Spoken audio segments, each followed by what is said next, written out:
A good Sunday to you folks. I'm Belinda Skelton. We think we can all agree on one thing. Healthcare is a changing.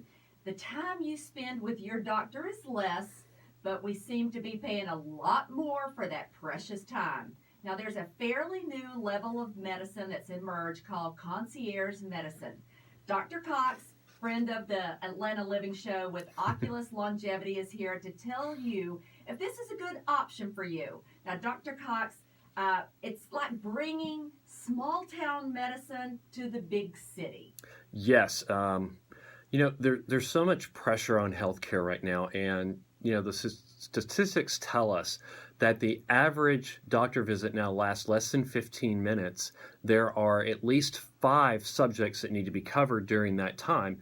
And I think we've all had the experience where you're sitting there in your doctor's office, you're trying to remember something, and they're typing furiously into their electronic medical record. Not even looking at you. Yeah, exactly. And then suddenly you get a prescription and they're gone, and you remember what you really needed to say, but you don't have the time to do it anymore. And so you have to make another appointment, which is going to be 6 to 8 weeks out because they're all booked up. Or you had the experience where you wake up one morning, you're really ill, you call the doctor's office, and they can see you next Tuesday.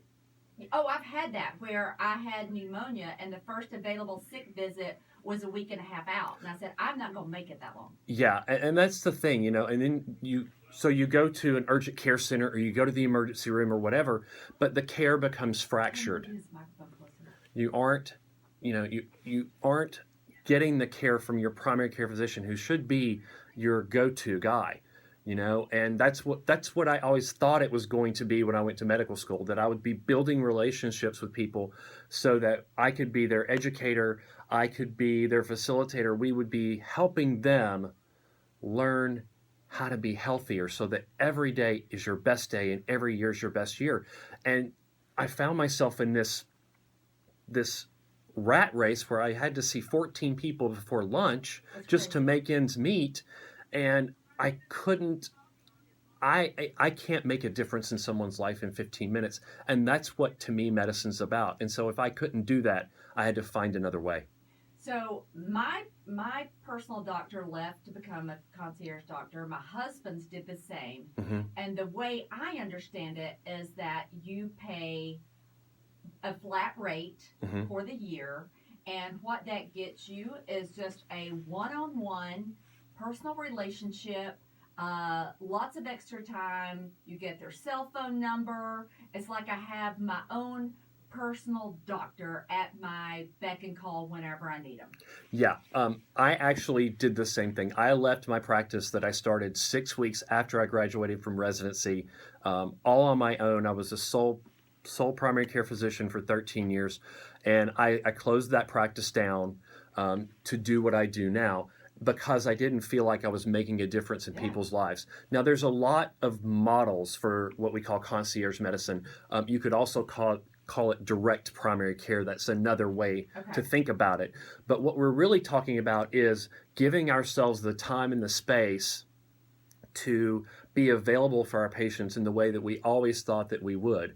You're right, there are several models. There's some models where you pay cash up front, and it takes care of all your health care and no insurance is billed or whatever. I have what's called a hybrid model, where my patients pay me once per year on a yearly basis, and then we bill their insurance for their doctor visits and labs and things like that. And then the insurance would cover that as, quote, out of network.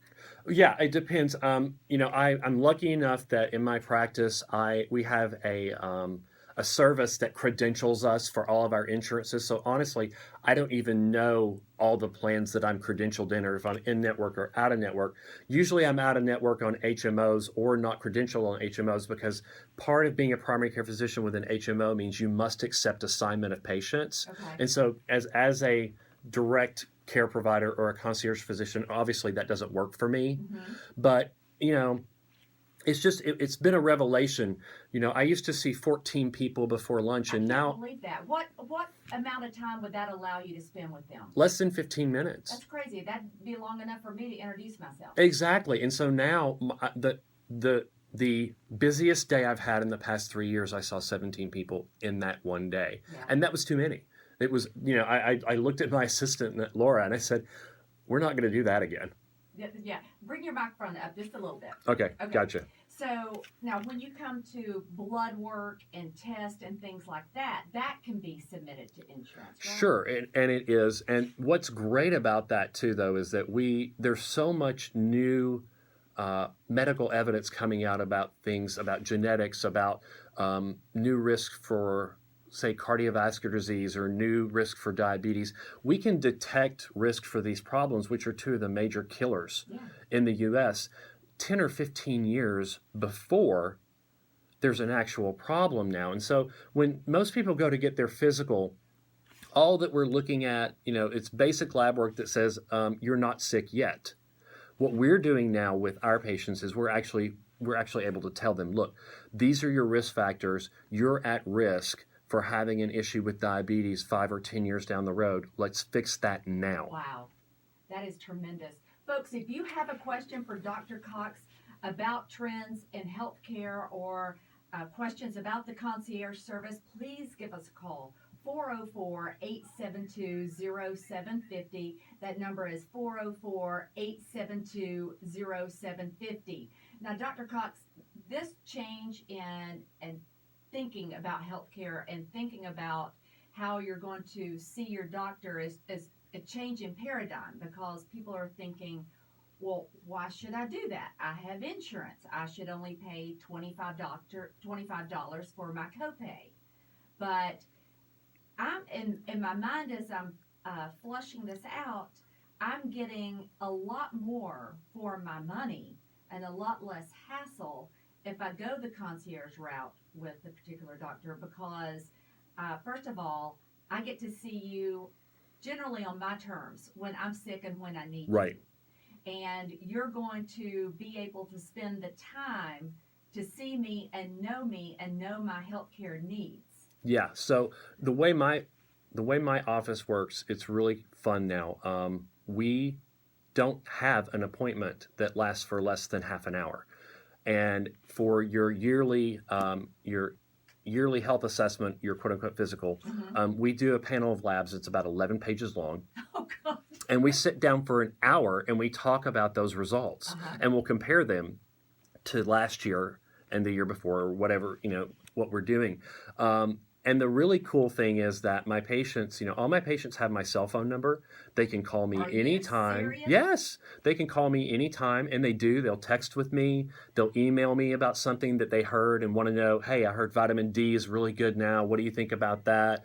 And it's really great, because what we're doing is we're creating this personal relationship. The average primary care physician right now who's in internal medicine and family medicine has a panel of between 2,000 and 3,000 people that they see yearly. You can't keep up with that. I cap at 200. Okay.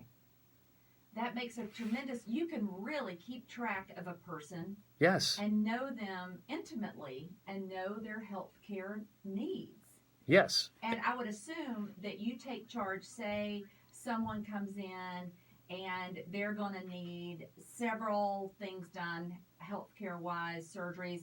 Your office would coordinate all that and refer out and go to bat with their insurance company to try to get as much paid as possible. Sure. We have a network of folks that we really trust. I have my go-to guy for GI. I have my go-to guy for orthopedics. There's all these people, these relationships that I've built as a physician. I know who are really good docs. I know who, at the end of the day, I say to myself, who would I go see?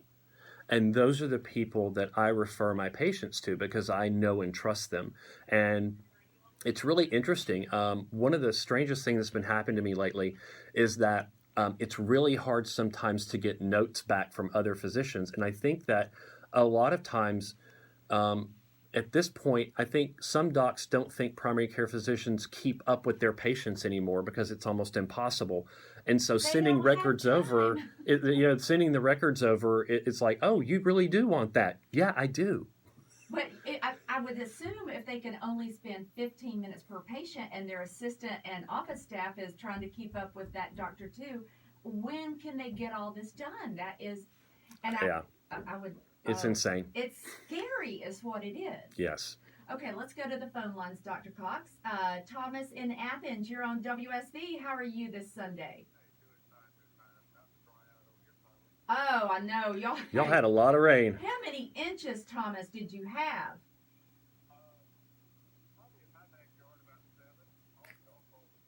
Woo. Oh my gosh, bless your heart.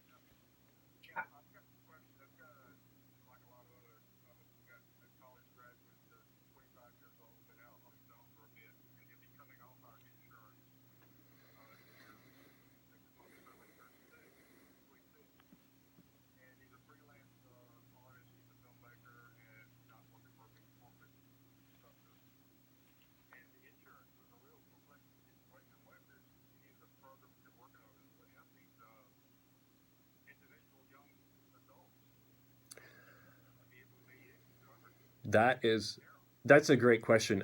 Insurance is really, really Confusing. it's very confusing. I mean, I know what I'm doing. Every year at open enrollment, when I look at the options for me that are available, I have to go through everyone and go, okay, this works, that one doesn't, this works, that one doesn't. I'll tell you, probably for someone who's young, who needs pretty much what we would call basically catastrophic coverage, because Belinda and I were talking before the show, if you're in a car accident, and you get flown to Grady or to Atlanta Medical Center, you're bankrupt.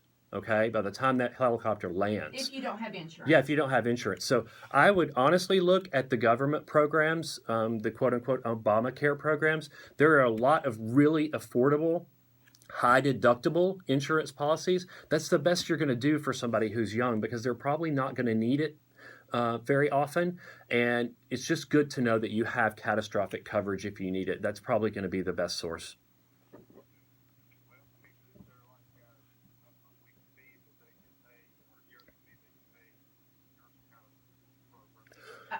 The lowest level, the basic concierge level that you have, Yes. Dr. Cox, is what? Well, it's 1,500, but we have to be really careful here. We are not an insurer. Our patients, all of our patients have an insurance policy, because there's really strict government regulations about concierge medicine, where people must have insurance, because we can't be thought of as an insurer. Well, I got all into this call and didn't pay attention to the clock, so we're running late. We'll talk more about this. We're speaking with Dr. Paul Cox about concierge medicine. We'll be back with more Atlanta Living right after this.